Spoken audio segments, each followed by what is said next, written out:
Hi everybody. I usually don't have back-to-back videos each day, but today you're going to get a short one, and I just wanted to talk about chapter 12. It's due on Monday, so have you started reading it? It's 47 pages long. I have a PDF, of course, if you don't have the book yet, so you can start. And I recommend starting. Of course, I read this book the last time I taught this class, and I forgot a bunch of stuff. So I'm reading it again. And so far, right, I've read 20 pages out of the 47. So on track to be done by Monday for sure. Probably a little bit easy for me to say. I'll be done by Monday, right? Easily.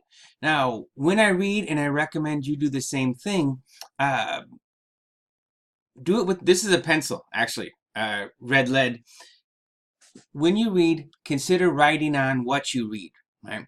It can be, if it's an article, mini summaries. With something like this, you don't have a lot of space. I like to make connections, questions.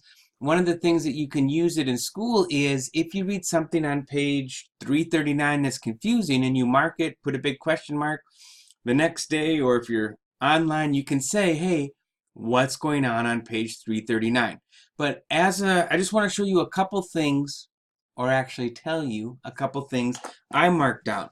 Because while you're reading this, ultimately, as class goes on, you'll be making class connections.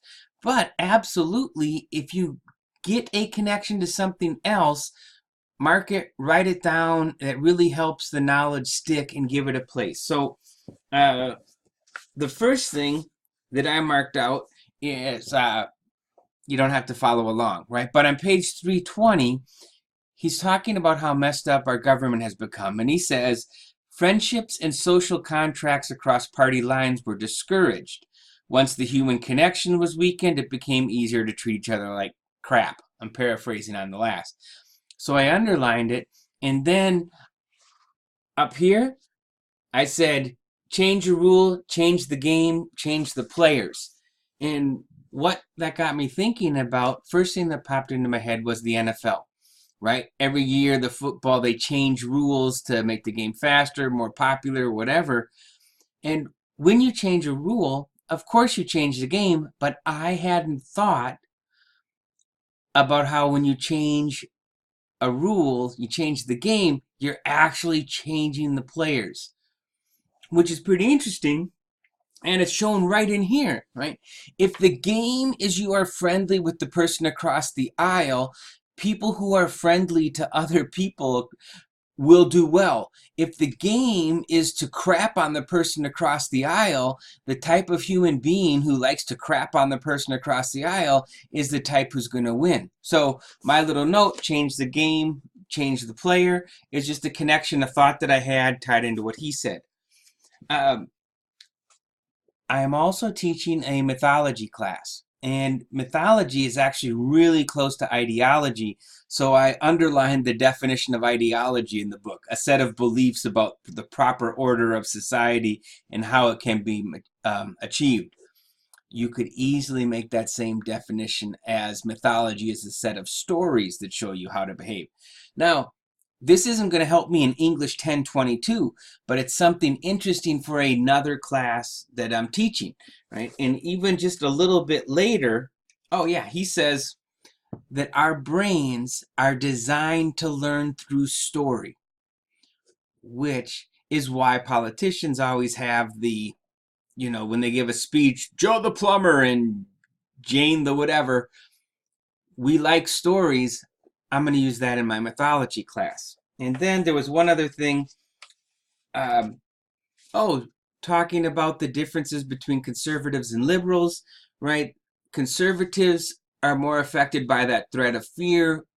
Liberals more open to, right, the little dopamine rush of new experiences. So I think that's an interesting way to think about those two sides. And there was one other thing. Told you about that one. Oh, in this, I've seen it twice now.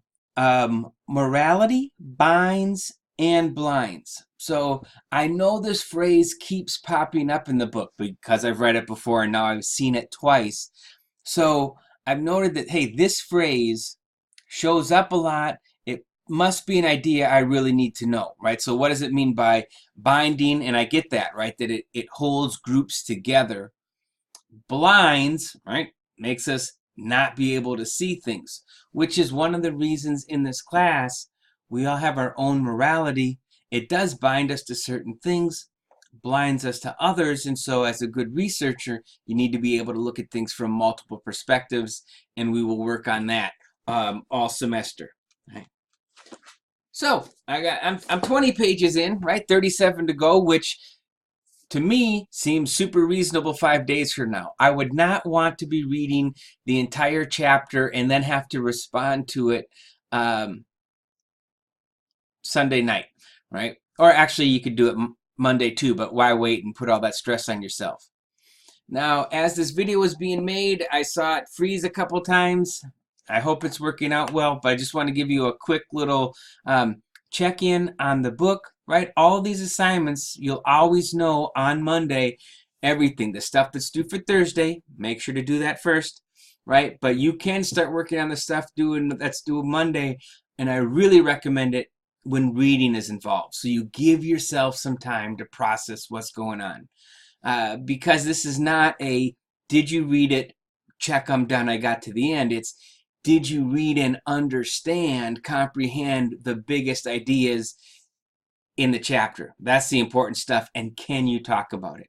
So I hope you are enjoying your first week. I'll be putting another video up regularly scheduled, right, for Friday, and welcome. Keep at it. Get in those discussions. Already see somebody who looks familiar in one of the pictures, but get those pictures up in those posts. It's nice learning about each other. And you will see me again on Friday.